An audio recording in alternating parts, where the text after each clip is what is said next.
It's been 1 year since the United States Department of Justice investigation into the Cleveland Police Department. The Cleveland Division of Public Police engages in a pattern and practice of using excessive force. The final report laying out a pattern of excessive force, inadequate training, ineffective policies, and poor community engagement. And that's where we began. For the past year, our year-long investigation went beyond that DOJ report, revealing the extent of failed patterns and practices. Candidly, this program was brought to me in 95 and 96 when I was in charge, and I didn't do it. Why? Because it was costing overtime. How police discipline went unchecked for years. Somebody with alcohol and drug history, that person should not be working as a police officer. They still are. And who was responsible for failed training programs. So who has the responsibility for that? Well, the chief has the responsibility for that. And you accept that? It's an investigation that traveled from New York to Detroit.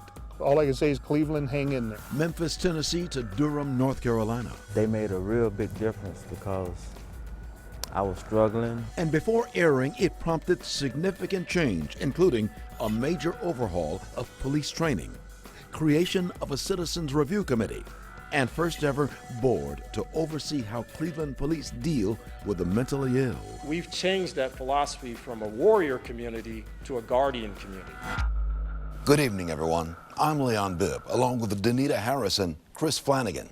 1 year ago this week, the U.S. Department of Justice released its report into the Cleveland Police Department. It found a series of systemic problems that began at the top with the leaders who set policy, then trickled down to the officers on the streets. But before we move forward, we must take a look back. So how did we get to this point? And why did the Department of Justice begin looking at the police department in the first place?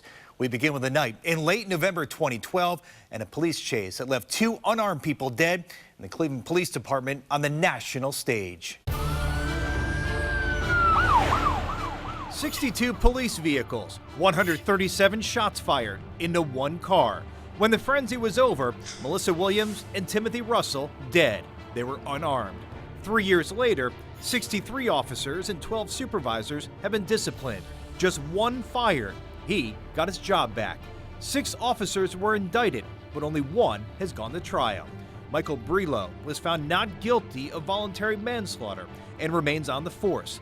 The 13 officers who shot into that car still awaiting discipline. This is the United States of America, is it not? Then there was Tamir Rice. On November 22nd, 2014, just days before the DOJ report was made public, the 12-year-old was shot and killed by Cleveland police. My son was a baby, you know, innocent, too young to even understand what's going on. But it was the death of Tanisha Anderson that almost went unnoticed, and her death, more than the others, may serve to underscore the greatest failings at the highest levels of the Cleveland Police Department. When I lay down at night, that's all I see.